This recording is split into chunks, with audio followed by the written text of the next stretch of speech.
So number 14, so shunt generator delivers. So again, basta may word na delivers, that means output or load. 195 amperes, so ganun din si terminal voltage, so that is also load. The armature resistance and the shunt field resistance are 0.02 and 50 ohms. So the iron and friction losses. So ito po na engineer sa core loss or mechanical loss. Okay, kung ano po yung mga andyan, yun na po yung ilalagay nyo lang na values. So wala na po kayong ibang hahanapin. Okay? So calculate the commercial efficiency. Ayan, friction and windage. Okay? Or iron loss. Okay? Basta mga kumbaga bago sa inyong pangalan na loss. So hindi siya resistor type or hindi siya resistor based. It is mechanical loss. Okay, pag sinabi natin commercial efficiency, so yan rin po tawag din po dyan ay overall efficiency. Okay, or in default, pag sinabi lang kunwari, calculate the efficiency. So dito po kasi sa generator, meron tayong tatlong types of efficiencies. So commercial or overall, mechanical, tsaka electrical. Pag wala ka pong nabasang any type of efficiency, so you will assume overall or commercial. So yung formula po natin ng overall or commercial efficiency, that is the output divided by it. Times 100%. Okay, sige, so isolve muna natin si output. So again, so output is equivalent to from our power stages, so that is the load voltage times the load current. Okay, VL multiplied by IL. So this is equivalent to, so we have 250 volts times 195 amperes. So syempre, the lesser the loss, the higher the efficiency. 250 times 195, so that is 48,750 watts. So after that, so we can now solve for input. So there are many ways. Okay, or two ways. So pwede itong PD plus PCO, pwede rin po ito. Okay, ito na lang po yung gamitin ko. Okay, so we have power input, that is output plus develop, or output plus core plus copper. So okay na po si core, no? Given na 950 watts. Okay, hanapin na lang natin si copper loss. So again, copper loss, so lahat ng power sa mga resistor mo. So shunt generator, dalawa lang yung resistor, si RA tsaka si RSH. Yan lang yung power loss natin. So PA plus PSH. So this is equivalent to si PA.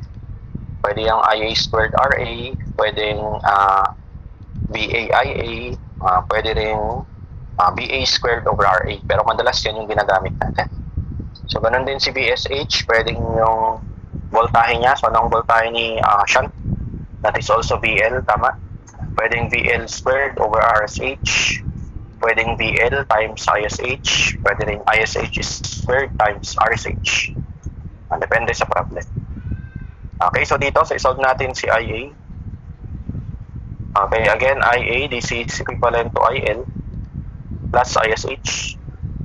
Okay, so or that is 195 amperes plus ISH, that is VL, 250. Divided by RSH, it is 50. So this is 200 amperes. Okay, so therefore, so pwede na nating masolve si PC, that is 200 square times RA 0.02 plus VL squared, that is 250 squared divided by RSH 50. Okay, so from here, so yung copper loss natin, paki-calculate. So, calculate na lang po. So copper loss here is 2,050 watts. Okay, so therefore, yung input po natin, so this is equivalent to 48,750. Diba, as we can see, so 48,750 lang yung pupunta sa output natin. Pero ang kinakailangan natin na input, okay, is this value. Yung karamihan, yung mga losses, hindi mo yan nagagamit. So usually, that converts to heat energy. So pag umiinit yung mga makina natin, usually that are power losses. So wala pong gamit yan, no? So syempre, hindi naman natin yung maiiwasan since wala tayong perfect na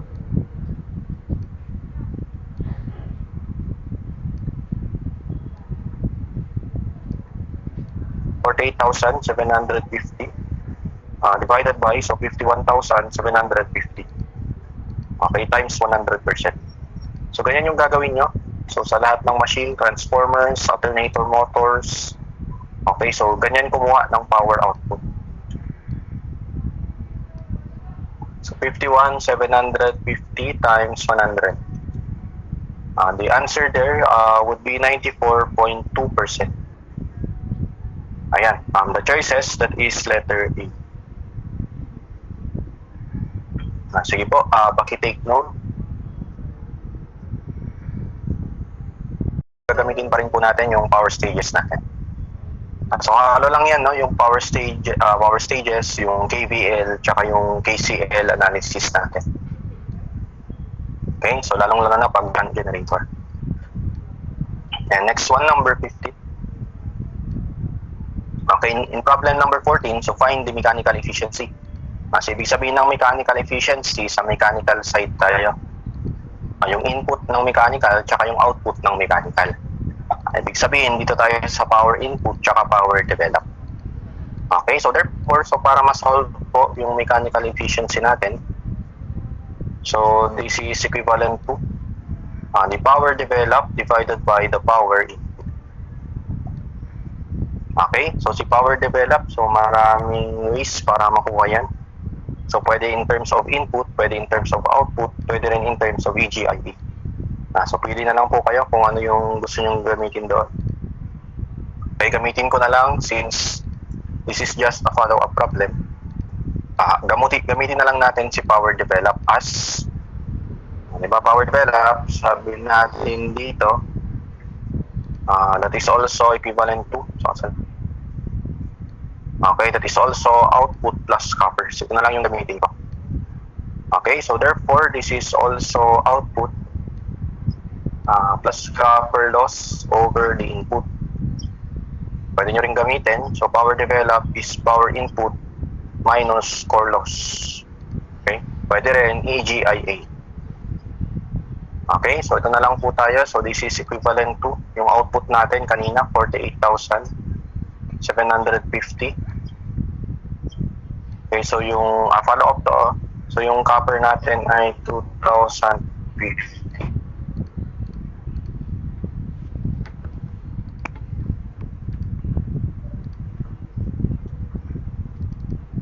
Si mechanical loss kasi isa lang yung dadaanan niyang loss, no?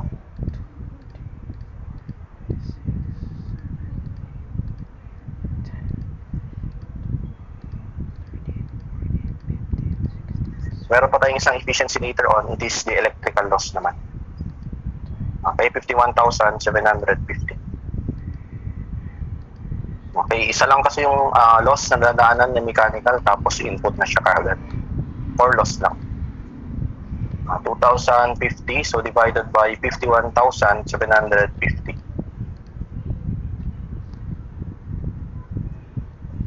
Uh, 750. So times 100%. Okay, so our answer there, it is equivalent to 98.16%.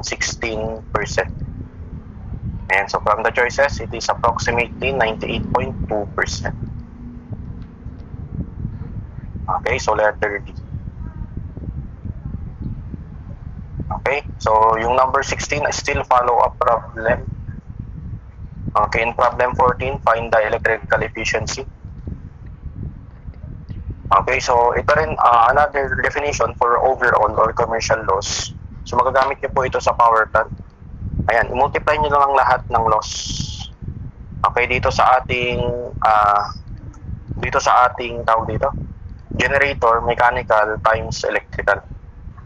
Okay, so pag-base niyo sa ng power plant, kunwari hydropower plant. So yung overall noon, merong efficiency yung turbina, merong efficiency yung alternator, and so on. Okay, so yun po yun. I-multiply nyo lang lahat ng efficiencies para makuha si overall. Or in the case of electrical efficiency, again, so this is on the electrical side. So ito yung output ng electrical, tama? So yung input niya, power develop. So yung output niya, P out. So therefore, para makuha si electrical, that is power output divided by power develop. Times 100%. So pwede rin po ito, no? Okay, so gamitin ko na lang to. So this is equivalent to output 48,750 divided by input. So yung input natin ay yung develop. So 48,750 plus 2,050. Okay, times 100%. Okay, so again, pag bumibili po tayo ng generator, so yung nakikita nating power po doon, power output. Okay, so yung nakukuha naman nating or nakikita naman nating voltahe doon, VL po yan. So ibig sabihin yun dapat yung voltahe ng supply mo. Okay, so sa bahay, kumbaga. Okay, this is 95.96%. And so from our choices, that is letter B.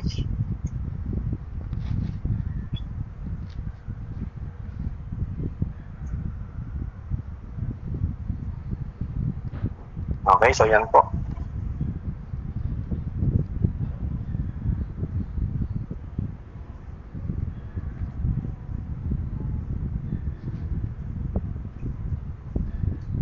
Okay, sige. So let's continue solving.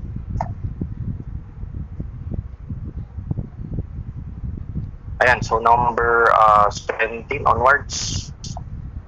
So the pulley of an old genset has a diameter of 20 inches. So the belt exerts a pull on pulley. So the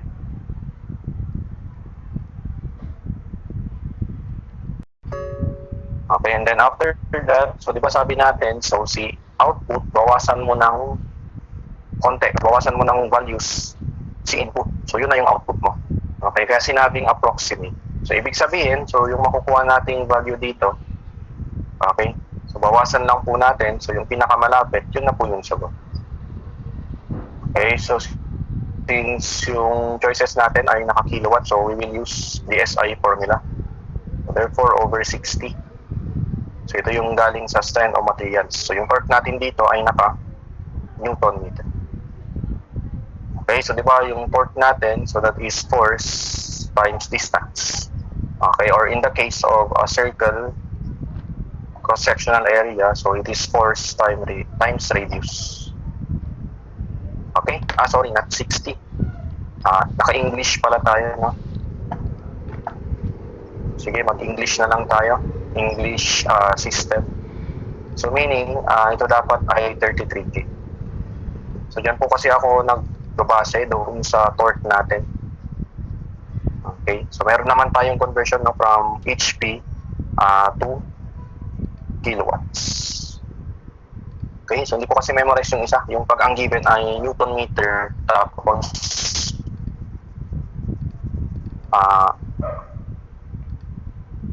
so magbabago lang dito, tama? Pero ito na lang yung gamitin ko. So this is equivalent to 2 pi times our speed 900 times our torque. So again, that is the force 353 pounds. Okay, so yung binigay po dito, diameter. So that must be in radius. So we will divide that by 2. Also, so in our formula, the torque must be in its pound force foot equivalent. Therefore, convert pa natin to. So in 1 foot, we have your 12 inches. Okay, so divided by 33,000. Again, yung makukuha po natin dyan ay naka-HP. So let's use a conversion factor. So we're so there are 0.746, tama? 0.746 kilowatts, or you can use your calculator. So meron po yung conversion doon in 1 HP. Okay, so therefore your input now, that is equivalent to, calculate natin, so 2 pi multiplied by 900, so multiplied by 353 times 20 times or over 2 over 12 over 33K. So convert, so times 0.746. Okay, ibig sabihin, so yung input natin dyan ay 37.6 kilowatts. So again, so ang hinahanap ay output. So sabi nga natin, so yung input, or bawasan mo lang yan ng loss, so approximate, tansyahin mo. So yung pinakamalapit sa problem. or sa choices. So, 35 kilowatts. Kung tatanungin nyo ako, so sir, paano sa choices? May 36, may 34, may 33.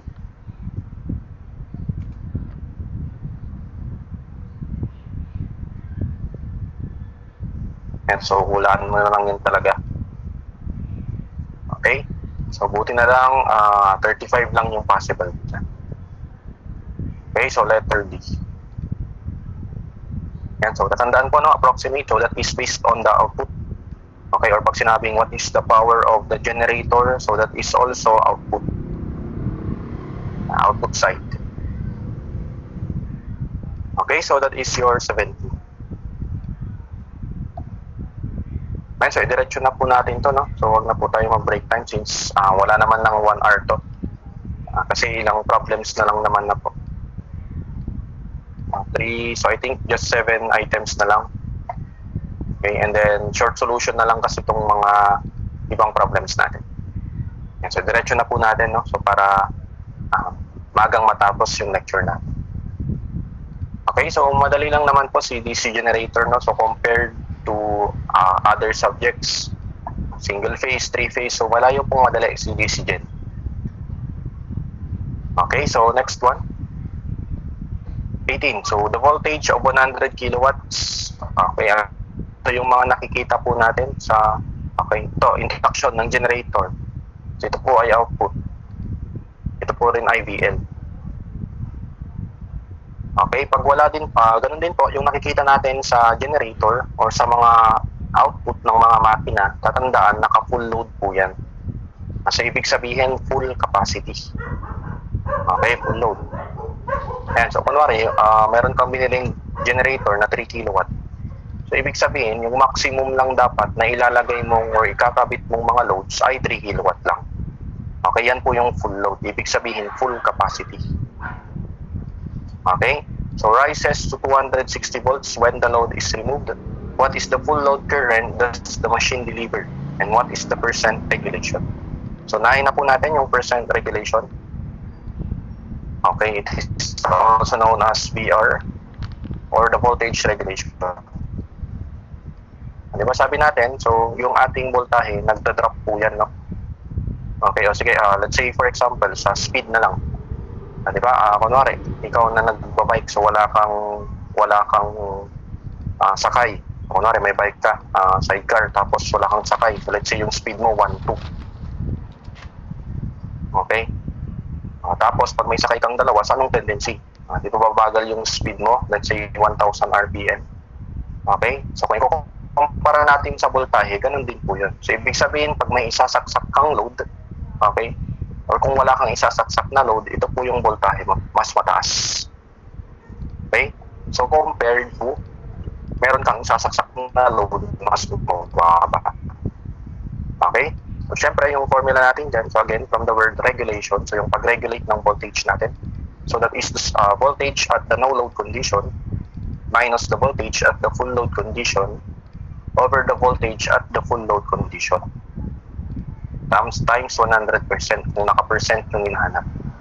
Okay, so yung mga voltahe unit po natin, so itong mga to, default na lang, no, basta walang sinabing load, full load. Parang ito, VL po yan. So that is at full load condition. Basta wala pong sinabing type of loadings. Okay, ganoon din dito sa IL, that is full load. Okay, so therefore, substitute lang po natin. In terms of VL po, itong mga to, VL na TG. So therefore, percent VR, so this is equivalent to VNL, 260, minus VFL, 250. So divided by VFL, 250. Times 100%. Okay, so ano po ang ideal na voltage regulation? So sabi natin yung voltage regulation parang loss po yan. So syempre ang ideal natin walang loss. Okay, so therefore the ideal must be 0% voltage regulation. But again, di po yan na-achieve due to some losses. Okay, so therefore our answer there is letter A. Para ma-solve, then si full load current, so deliver, okay, that is IL. Okay, so IL at full load, So, syempre, that is the output at full load. So, divided by the VL at full load. Substitute. So, we have 100 kilowatts, 100 times 10 raised to 3. So, this is divided by VLFL or 250.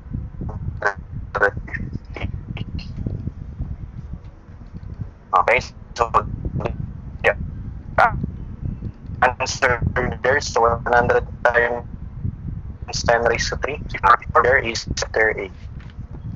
It is 400 amperes and 4%. Okay, so ayan.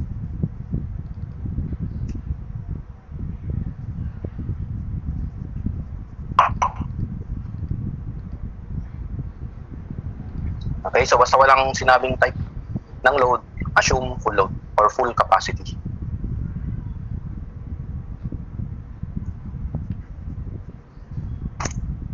Okay, so when the load is removed, sabi niya kasi dito, kaya no load. Yung BNL, no load. Okay, yung BFL, full load. So also, pag may nakita po kayo, rated load, okay, that is also full load. And so, mas magagamit nyo po yan pagdating nyo ng transformers. So, you will use loadings po kasi. Okay? Ayan. So, kunwari, sinabi rin sa problem, what is the output at half load? So, ito po yung formula natin. Pag sinabing what is the output at half load, so, i-multiply nyo lang po itong type of loadings multiplied by the output at full load. Okay, kunwari, what is the output at half load? So, given 100 kilowatts output at full load. So, para makuha yung power output at half load, so that is 1/2 times power output ng full load. Okay, ganun din. Pag sinabing quarter load, ayan. So, 1/4. Okay, so yan po yan. Okay, sige, so let's solve number 19 and number 20. So ito naman yung next type po natin ng generator.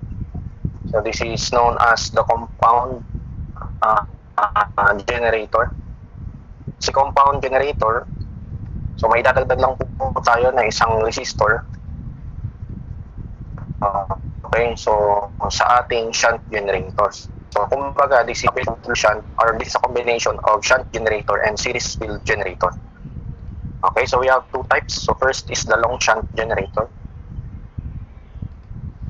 Okay, so again, so i-insert lang po natin si RSE.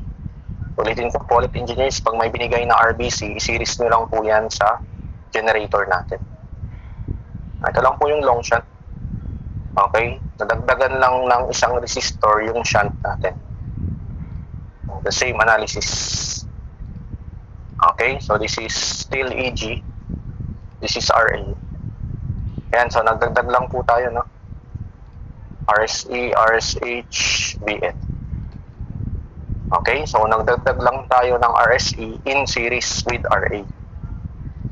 RA, RSH, and then this is IN. Okay, so RA is series with RSE. Okay, next naman, so pag sinabi po natin short shunt, so again, so mag-iiba lang po dyan is yung connection naman ng RSE natin. Okay, sige, ito po siya. So ulitin ko po, pag may brush contact, i-series nyo lang po yan lagi sa armature. Okay, yan. Okay, so there is just a slight difference sa circuit natin. So ito naman, so yung RSE natin naka-parallel. Okay, so RA is in parallel with RSE. Tapos yung RSE naka-series kay VL. Okay, VL, and then RSH. So EG, then RA. Okay, IA.